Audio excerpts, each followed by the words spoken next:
warahmatullahi wabarakatuh. Bismillah, alhamdulillah, wassalatu wassalamu ala rasulillah wa ala alihi wa sahbihi wa mawala la hawla wa la quwwata illa billah amma ba'du. Qala subhanaka la ilma lana illa ma 'allamtana innaka antal alimul hakim. Rabbi syrah li sadri wa yassir li amri wa hlul 'uqdatam min lisani yafqahu qawli. Shadaqallahul azim. Pak Ustadz Mulyadi dan seluruh para santri Pondok Tabib Nurul Quran yang dimuliakan oleh Allah Subhanahu wa taala. Alhamdulillah, pada pagi hari ini, hari Jumat terakhir di bulan Sya'ban, kita masih diberikan kenikmatan kesehatan oleh Allah Subhanahu wa taala untuk bisa melaksanakan sholat subuh berjamaah di Masjid Pondok Tabib Nurul Quran, dilanjutkan dengan rutin zikir, doa dan bacaan surah Yasin, surah Waqiah dan surah Al-Kahfi. Mudah-mudahan semua rangkaian yang kita lakukan jadi amal soleh kita di sisi Allah Subhanahu wa taala, dan dilanjutkan dengan taklim tafsir surah Yasin. Mudah-mudahan selain menjadi amal soleh kita di sisi Allah Subhanahu wa taala, juga menjadi ilmu yang bermanfaat untuk menambah keimanan dan ketakwaan kita kepada Allah Subhanahu wa taala, dan Quran yang kita baca, kita kaji, kita pelajari, mudah-mudahan menjadi saksi dan syafaat kelak di akhirat. Amin ya Allah ya rabbal alamin. Kita bersyukur kita di penghujung bulan Sya'ban yang kemungkinan besarnya insya Allah bareng bersama Muhammadiyah besok sudah mulai puasa, nanti malam tarawih. Mudah-mudahan nanti sore keputusan sidang isbat Kementerian Agama RI bisa bareng.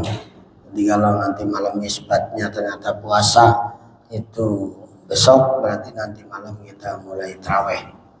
Ini satu hal yang sangat patut kita respon, kita sikapi dengan datangnya bulan Ramadan dengan bahagia, dengan senang. Karena orang yang bahagia dengan kebaikan, maka itu bahagia, maka itu kebahagiaannya pahala.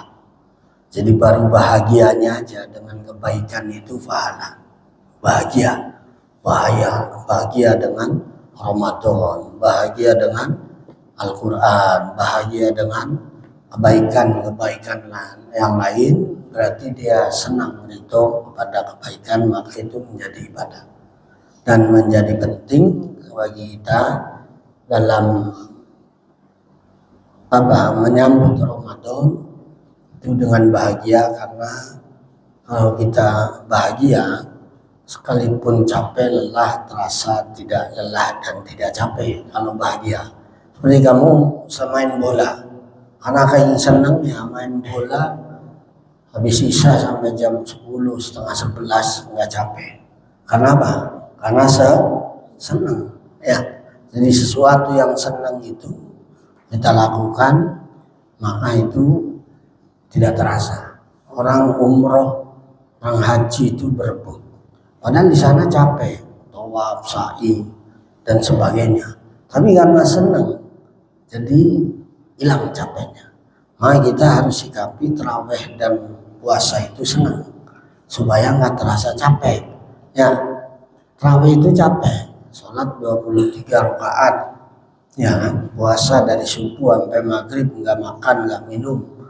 Tapi kalau kita sikapi dengan senang, bahagia, maka itu biasa. Maka kita akan merasa nikmat. Nikmat itu akan datang manakala kita bisa menyikapinya dengan senang dan bahagia. Kemudian niat yang kuat, ya, niatnya, karena seorang itu motivasi menjadi penting bagi kita. Innamal a'malu binniyat wa innamal likulli imri'in ma nawa. Jadi segala sesuatu itu sangat tergantung niatnya. Ya, ini penting. Wa innamal likulli imri'in ma nawa. Orang itu meraih sesuatu, mendapatkan sesuatu apa yang dikerjakannya mana sesuai dengan yang dia niatkan. Ya, ada orang ke pasar cuma beli cabai doang, ya dapatnya cabai. Niatnya memang cuma beli cabai. Ada orang beli ke pasar, niat beli cabai, bawang, ya kan, beli sayur, ya dapat ya di pasar komplit. Ya, ada juga yang lebih komplit lagi, dia niat ke pasar tuh mau borong. Mau bisa beli cabai, bawang, bawang merah, bawang putih, terus sayurnya, terus beli dagingnya, ya dia dapat. Oh ya, jadi tergantung niat. Sama halnya kamu kesini niatnya apa? Kalau kamu cari ilmu niatnya, maka harus dapat ilmu, harus belajar biar dapat ilmu. Tapi kalau di sini nggak ada niat, cuma numpang makan, tidur, main, ya udah nggak dapat ilmu. Sama. Ya, jadi tergantung niatnya kita ini. Kalau di sini niatnya ada hafal Quran, yang hafal nanti dapat hafalan. Kalau kamu niatnya belajar fikihnya, nahwunya dipelajari, pengen punya ilmu itu, ya kamu belajar nanti dapat. Tapi kalau kamu nggak ada niat ya susah. Ya, nah itu niat yang kuat itu merubah pikiran, merubah apa? Struktur tubuh kita, merubah gerakan kita dengan niat yang kuat. Kalau niat kamu motivasinya kuat, pulang dari sini harus hafal Quran, pulang dari sini harus bisa nahwu sorof, fikih, yang lainnya, insya Allah bisa. Innamal likulli imri'in ma nawa. Kata Allah, wa may yurid sawabad dunya nutihi minha, wa may yurid sawabal akhirati nutihi minha. Ya kan? Siapa yang niatnya cari dunia saya kasih, siapa yang niatnya cari akhirat saya kasih, siapa yang niatnya cari ilmu saya kasih, siapa yang niatnya cuma niat tidur, makan, main aja, ya itu dapatnya. Ya, ini tergantung niat orang itu. Sama dengan Ramadan, tergantung motivasinya apa. Wah, Ramadan ini mau rajin tarawihnya, mau puasanya yang lebih benar, lebih baik, ya mau ditingkatkan. Oh, itu tergantung. Tapi ada juga ya Ramadan puasa lagi, tarawih lagi. Ini model begini tarawihnya nggak selesai. Puasanya juga bisa juga nggak selesai, cuman paling 3 hari seminggu. Tarawihnya juga karena udah pesimis dulu, udah a priori udah nggak suka dengan Ramadan. Nah itu sama. Allah akan rubah. Allah akan berikan sesuatu yang ada dalam niat seseorang yang sungguh-sungguh apa enggak. Sering kami katakan walladzina jahadu fina lanahdiyannahum subulana. Orang-orang dan orang-orang yang sungguh-sungguh menempuh jalanku, ya, lanahdiyannahum subulana. Pasti aku berikan jalan petunjuk untuk bisa sampai kepadamu. Banyak jalan Allah kasih. Ini. Kalau dia sungguh-sungguh, tapi kalau nggak sungguh-sungguh, nggak lanahdiyannahum berarti. Yang akan diberikan oleh Allah itu orang yang sungguh-sungguh. Kalau nggak sungguh-sungguh, ya sekedarnya ada, benar ya? Sekedarnya. Orang ngejar bola, yang dapat bola yang kenceng larinya apa yang santai? Habis tanya, ini bola rebutan yang satu, Fadil aja gini aja. Dapat syukur, kagak dapat udah. Oh, benar kan? Ya, tapi orang rezeki kan cepat. Siapa yang dapat bola? Jika lama, karena sungguh-sungguh dia pengen dapat bola. Nah, saya dapat syukur, nggak jalannya santai, nggak dapat kerebut orang. Karena apa? Nggak sungguh-sungguh. Sama dalam hal yang lain, ilmu, harta, semua. Kalau yang sungguh-sungguh Allah kasih. Ya, ilmu yang sungguh-sungguh. Nggak ada orang alim yang nggak sungguh-sungguh belajar. Nggak ada orang kaya yang nggak getol cari duitnya. Benar nggak? Nggak ada kata orang sukses males. Nggak ada. Ada orang sukses males banget ya. Nggak ada. Orang sukses rata-rata orangnya rajin, getol, semangat. Itu orang sukses. Tanda-tandanya begitu ya. Nanti kata Allah sendiri, walladzina jahadu fina lanahdiyannahum, semua orang yang jihad di jalanku dengan sungguh-sungguh menuju jalan lanahdiyannahum subulana. Ramadan juga demikian ya, taklim semua apa aja harus sungguh-sungguh. Nah itu niat. Jadi kalau kita niat itu jadi kuat. Tapi kalau kita nggak niat, nggak kuat atau kurang kuat. Niat itu membuat makanya dalam puasa dari semalam dianjurkan untuk niat supaya rukun puasa kuat. Tapi kalau malamnya nggak niat, pagi lapar pengen makan kayak sekarang. Malam niat puasa nggak? Enggak kan? Niat bubur pengen makan nggak? Makan. Ada bubur, ya nanti, main makan nggak habis ini? Main makan. Tapi kalau malam sahur nih hari ini udah puasa, ada tukang bubur pengen makan bubur nggak? Makan bubur nggak Pak Del? Lagi puasa makan bubur nggak? Karena udah niat puasa. Nah itu niatan itu suatu yang memberikan kekuatan.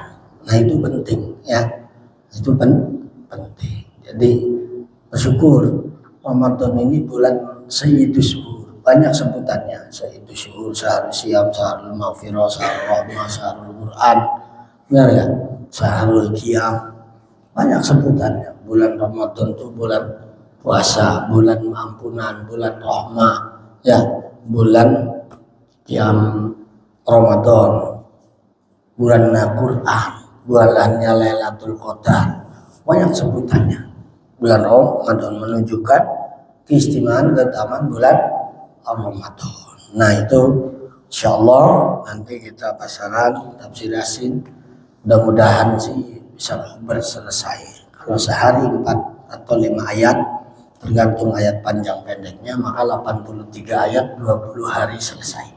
Mudah-mudahan kalau nggak ada halangan. Tapi Jumatnya pagi, siangnya nggak ngaji Jumat. Jadi nanti ngajinya setengah 11 sampai jam 12 lah. Ya, mudah-mudahan. Insyaallah sama hadis Arba'in Nawawi. Itu mudah-mudahan tercapai, sehat lancar semuanya. Ya. Nah masih lanjutkan sedikit lagi tentang keistimewaan surah Yasin ini. Ya. Wa hikmatu ikhtiyari sholihin istimaliha at-tikrar arba'in aw sab'in aw ihda wa arba'in aw ghairi dzalik. Apa? Para ulama ikhtiarnya, para orang-orang soleh dalam baca Yasin itu ditikrar. Ditikrar itu diulang, ya, diulang. Ada yang ganjil 1, 3, 5, 7 atau 11. Ada yang 21, ada yang 41. Sekali duduk baca surah Yasin. Ya, bisa baik sendirian maupun rame-rame. Ya. Minimal ada satu terangan dari ulama itu, kalau dalam satu dudukan baca surah Yasin satu majelis 41 kali, maka kecuali akan diijabah oleh Allah Subhanahu wa ta'ala. 41 kali surah Yasin. Oh ya.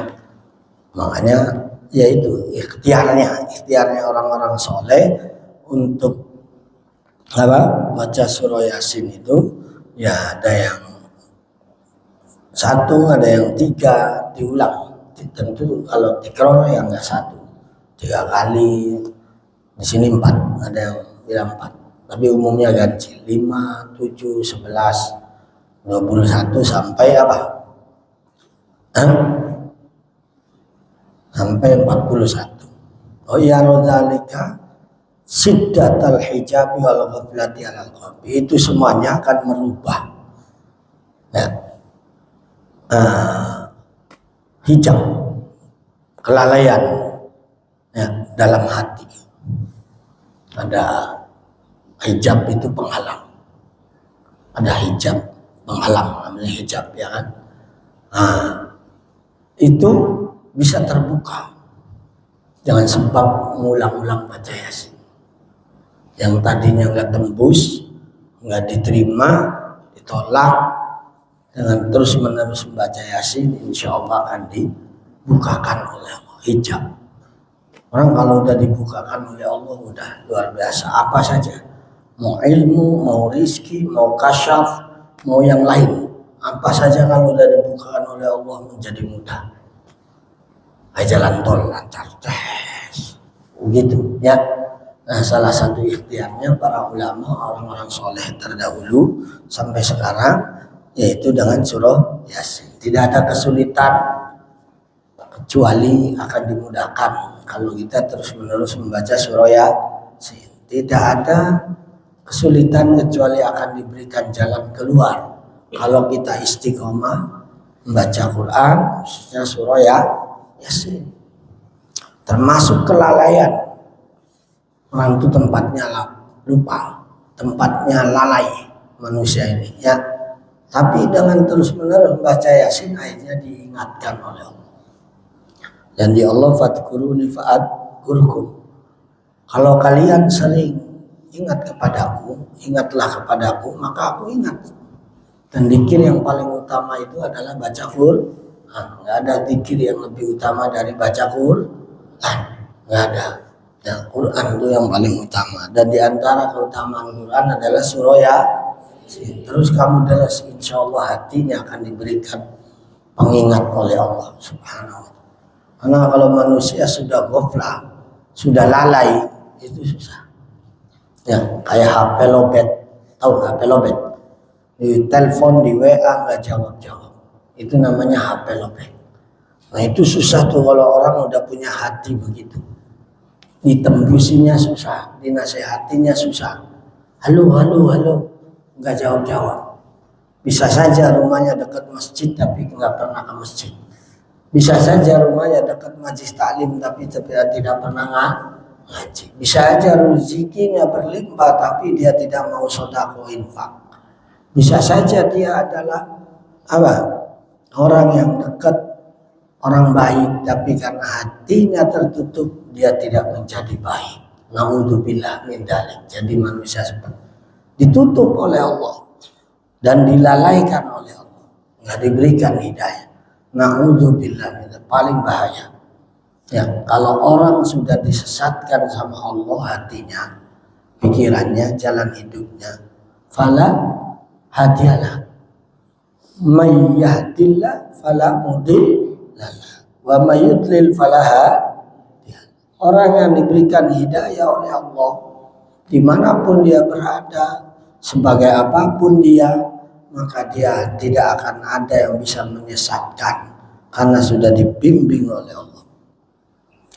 Tapi wa may yudlil fala hadiyalah. Orang yang sudah disesatkan sama Allah, nah ditutup sama Allah, maka tidak ada orang yang bisa akan memberikan petunjuk sekalipun itu kekasihnya, saudara dekatnya. Susah.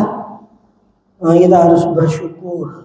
Ya, sering kali habis sampaikan, bersyukur diberikan petunjuk oleh Allah mau belajar Quran. Itu petunjuk, bukan karena keinginan orang tua kita. Itu syariatnya aja. Tapi hakikatnya orang yang mau belajar Quran, ya, orang yang mau apalagi menghafalnya, apalagi mau mempelajari maknanya, itu adalah keuntungan terbesar.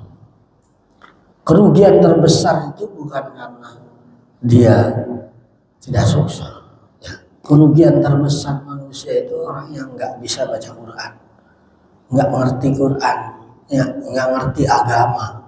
Itu kerugian terbesar. Sekalipun dia sukses, kaya raya, pejabat tinggi, tapi kalau nggak ngerti agama, nggak bisa baca Quran, itu kerugian orang tua terbesar. Ya. Karena orang tua saat dia ada itu udah nggak butuh duit, nggak butuh mobil, nggak butuh ini, nggak butuh anak soleh, bisa baca Quran.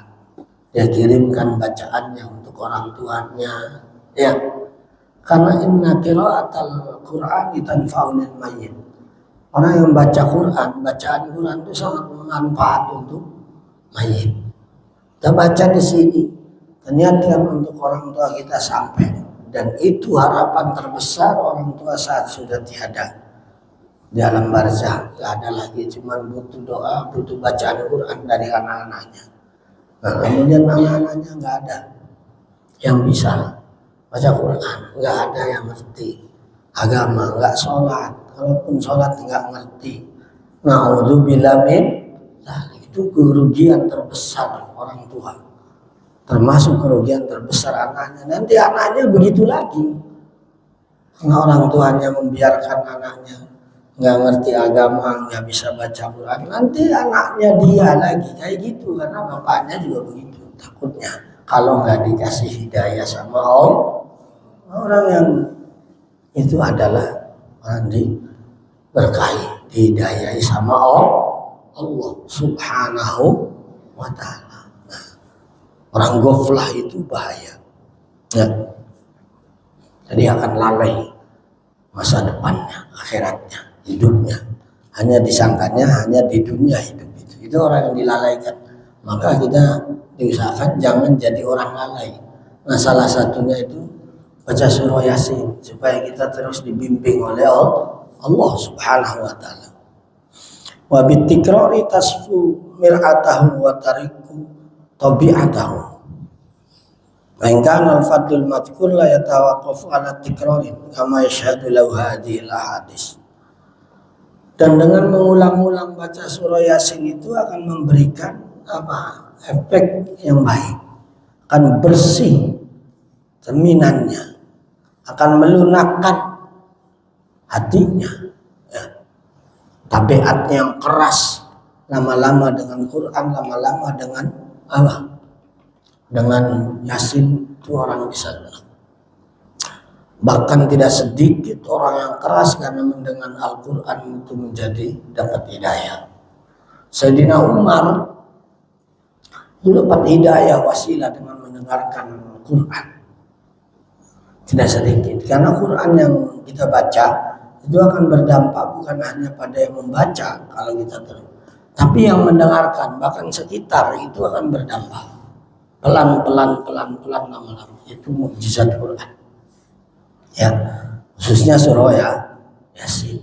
Itu kehebatannya. Melunakkan tabiat orang, ya, membersihkan jiwa orang. Karena fadlul madhkur la yataqaf ala tikra. Walaupun keutamaan itu yang disebutkan dalam beberapa hadis kemarin-kemarin itu tidak berhenti pada pengulangan, pada tikra. Sekalipun aja bermanfaat, apalagi berkali-kali, ya. Sekali aja manfaat, apalagi berkali-kali. Logikanya kan begitu. Orang itu golok itu biasa sekali tajam, apalagi berkali-kali. Sama ya. Jadi bacaan juga itu lain Quran ya. Dan jadi akan memberikan manfaat besar itu kalau kita ulang-ulang. Ada orang kesurupan dibacain ayat kursi malah ngelawan dia. Yang kesurupannya malah ngelawan sama yang baca. Nah, bisa terjadi karena hebat ayat kursi itu. Karena dia jarang baca ayat kursi, cuman pas mengobatin doang baca ayat kursinya. Jadi nggak mempan. Tapi kalau baca ayat kursinya yang diulang-ulang rutin dia istiqomah, maka tajam. Barat golok tadi. Ya, karena sering diasah jadi begitu motong putus. Sama yang lain juga gitu. Jadi kalau sesuatu pengen ada efeknya, ada manfaatnya, ada bekasnya, ada faedah itu harus diulang-ulang. Ya, harus diulang-ulang. Kamu nggak bakalan hafal Quran kalau nggak diulang-ulang terusnya. Benar nggak? Nggak bakalan. Tapi karena diulang-ulang jadi lama-lama hafal. Kadang-kadang nggak dihafal aja karena diulang-ulang jadi hafal sendiri. Ya, itulah hebatnya. Sesuatu yang diulang-ulang. Kamu nggak bakalan bisa main bola kalau main bola 2 tahun sekali. Ya, kenapa pemain-pemain bola itu hebat? Latihannya terus menerus. Sama orang yang hafal Quran itu karena terus menerus, dan itu akan berdampak, ya, manfaatnya itu begitu. Jadi jangan kapok bahasanya itu, terus menerus. Makanya sholat di Ramadan diulang-ulang tarawih berkali-kali. Nah, manfaatnya man qoma Ramadana imanan wa ihtisaban ghufira lahu ma taqaddama min dhanbi. Dua, kalau malam dengan tarawih dan witir, kalau siang dengan puasa diampuni dosanya. Diulang-ulang, jangan cuma sekali puasa siang hari udah nggak puasa deh. Malam tarawih cuma sekali, 2 kali, 3 kali, yang kan efek. Biar la'allakum tattaqun, puasanya maksimalin. Sebulan yang benar, tarawihnya yang benar.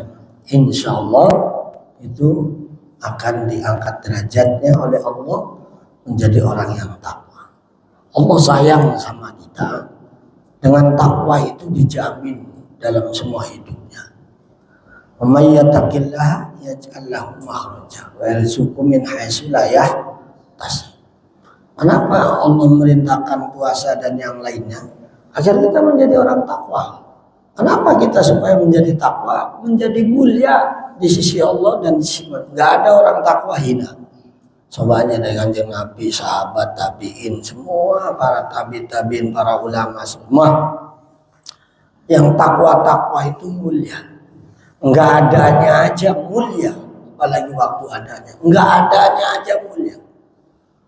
Kalian lihat sendiri, ya, makbaronya aja, pesareannya aja bisa ngasih hidup orang banyak. Kemarin kita ziarah.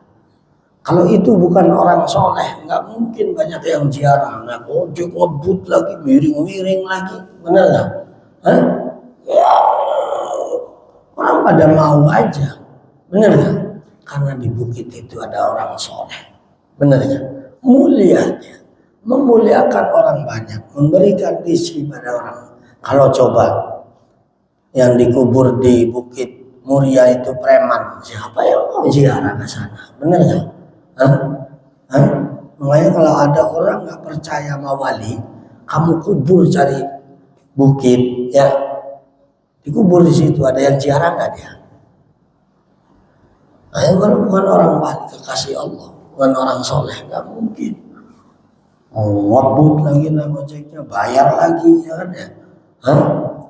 Tapi mau kenapa? Karena itu ada orang soleh. 300 tukang ojek diberikan rezeki oleh kuburan wali, satu kali. Benar? 20.000 kalau sebolak balik itu 40 kali 5 kali aja 200.000 kali 300 berapa? 60 juta ngasih hidup sama tukang ojek doang. Benar ya? Kita yang hidup aja belum tentu. Benar ya? Belum tukang kopi, ya kan? Semuanya kebagian. Tukang jajan pada laku, oleh-oleh. Dapat rezeki dari mana? Dari ada Allah. Itu mulia, baru di dunia udah dibuktikan. Masih nggak percaya? Nah, kalau kita jadi orang takwa maka akan mulia di mana aja, akan bermanfaat untuk orang lain.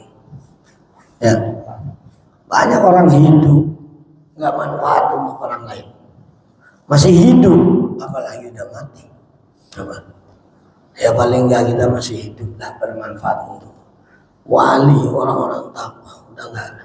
Itu kelas wali, belum bis disewa mahal-mahal, banyak banget bis. Ya, disewain untuk ziarah. Bayangin, ya, nah, itulah kemuliaan yang Allah berikan kepada seorang yang takwa. Di dunia sudah dibuktikan, apalagi nanti di akhirat. Bahkan dijamin yang memayyataqillah yaj'al lahu makhraja yarzuqhu min haitsu la yahtasib. Seorang yang takwa itu bukan nggak ada masalah, tapi setiap masalahnya pasti diberikan makhraja, diberikan jalan keluar, diberikan solusi oleh Allah. Bukan nggak ada masalah, ada aja ujiannya, tapi pasti diberikan jalan keluar oleh Allah. Wa yarzuqhu min haitsu la yahtasib, dan gak ada orang takwa itu gak punya rizki. Allah berikan rizki dari mana saja yang dia tidak tahu, tidak dia kira-kira, dia tidak perhitungkan, Allah kasih. Makanya gak ada orang takwa kelaparan. Kalau ada orang takwa kelaparan berarti belum takwa. Paham? Jadi kalau kita pengen gak kelaparan, rizkinya dicukupi, jadilah menjadi bagian orang yang takwa, atau orang yang berusaha menjadi takwa, atau menjadi orang yang selalu dekat dengan orang takwa. Kalian lagi proses ya, meninggalkan larangan ya, dan melaksanakan perintah Allah Subhanahu wa taala. Itu adalah bagian santri, itu melaksanakan perintah ya. Sholat 5 waktu, ngaji, itu melaksanakan perintah, tidak maksiat, tidak nakal, tidak. Makanya kalau ada yang nakal ditegur supaya jangan nakal, supaya nanti menjadi orang yang takwa. Pada tujuannya itu supaya kalian mulia di dunia dan mulia di akhirat. Coba ngapain hidup kalau nggak mulia? Ngapain? Di dunia nggak mulia, malah di akhirat ngapain kita? Kalau kita tujuan hidup nggak mau mulia, nggak mau tahu apa coba tujuan lainnya? Hina. Orang hina itu orang yang paling nggak enak.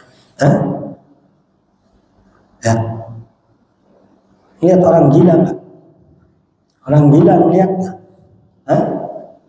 Orang gila tahu nggak? Tahu nggak orang gila? Tahu. Apaan kerjaannya? Kerjaannya apa orang gila? Orang gila kerjaannya apa? Jalan terus. Pagi jalan, bolak-balik ke barat, ke timur, ke utara, ke selatan. Ya. Kadang-kadang ambil bawa kotoran, sampah. Orang gila. Benar nggak? Nggak sempat sholat, nggak sempat ngaji. Berarti orang yang nggak sempat sholat, nggak sempat ngaji sama kayak orang. Benar. Hidupnya cuma ngalor ngidul aja, nggak karu-karuan. Tapi dia mending. Kalau gila beneran, dia nggak dosa. Yang rugi apa? Kayak orang gila. Kalau kayak orang gila berarti nggak gila. Dia punya akal, tahu duit berapa, 100.000, berapa 20.000. Tahu dia kalau duit. Nah ini nggak gila. Cuma kayak orang gila. Kalau dia nggak sholat, nggak puasa, nggak patuh sama Allah. Orang gila kan nggak patuh. Coba, woi sini sholat, gitu doang ya, bener kan? Sini puasa kamu. Kamu pagi-pagi puasa makan, gitu doang dia, bener nggak? Orang gila. Ada orang yang begitu sama kayak orang gila, dia nggak dosa. Karena nggak ada akalnya. Nah ini yang repot nih, orang yang punya akal, tahu duit, tahu ini, tapi nggak nurut. Nah itu Allah murka, hina dia, bahkan lebih hina dari orang gila. Kalau orang gila, orang maklum, jangan digangguin orang gila, bener nggak? Coba gangguin orang yang nggak gila tapi kayak orang gila, ngamuk. Oh ya, kita bersyukur jangan sampai jadi kayak orang gila. Punya akal nggak digunakan, orang gila digunakan nggak akalnya. Jangan sampai kita punya otak, punya pikiran, punya hati nggak digunakan. Apa nanti? Ya, untuk belajar, untuk mikir, ya. Nah, supaya kita nanti mulia dengan usaha kita, ikhtiar, ya, menjadi orang takwa, puasanya, tarawihnya, dan ibadah lainnya. Mudah-mudahan Allah antarkan kita menjadi orang yang takwa. Inna akramakum indallahi atqakum. Orang paling mulia di sisi Allah adalah orang yang takwa. Dan surga yang Allah ciptakan, yang luasnya lebih luas dari bumi dan langit, yang isinya semuanya adalah kenikmatan, Tidak ada yang tidak nikmati surga. Uiddat lil muttaqin. Di akhirat sudah disiapkan surga. Di dunia sudah disiapkan kemuliaan. Masa nggak mau? Kecuali orang gila yang nggak mau mulia, nggak mau nikmat. Orang gila suruh tinggal di rumah nggak mau, biar rumahnya bagus. Pengennya jalan-jalan. Hanya keluyuran aja orang gila. Ya. Dikasih nih kunci mobil nggak ngerti dia, kasih kunci motor bagus ngerti nggak ngerti sama. Banyak kayak orang gila, tapi Allah akan siapkan kemuliaan di dunia dan kenikmatan di akhirat itu kalau kita mau berusaha menjadi orang yang takwa, salah satunya dengan puasa dan tarawih dan ibadah di bulan Ramadan serta yang lainnya. Mudah-mudahan kita berdoa, kita, keluarga kita, orang tua kita semua, ya para guru kita sehat walafiat. Dalam bulan suci Ramadan berikan kekuatan lahir batin untuk bisa ibadah kepada Allah, khususnya puasanya, tarawih witirnya sampai selesai dengan baik dan sempurna. Dan mudah-mudahan kita semua sebagai santri diberikan ilmu yang manfaat, ilmu yang berkah dunia akhirat, mengantarkan kita menjadi orang yang taqarrub kepada Allah, menjadi orang yang soleh. Amin. Al-Fatihah. A'udzubillahi minasyaitonirrajim. Bismillahirrahmanirrahim. Alhamdulillahirabbil alamin arrahmanirrahim maliki yaumiddin. Iyyaka na'budu wa iyyaka nasta'in ihdinas siratal mustaqim siratal ladzina an'amta 'alaihim ghairil maghdubi 'alaihim waladdallin. Amin. Subhanakallahumma bihamdika asyhadu an la ilaha illa anta astaghfiruka wa atubu ilaik. Akhirul kalam wallahu muwaffiq ila aqwamit thoriq. Assalamualaikum warahmatullahi wabarakatuh.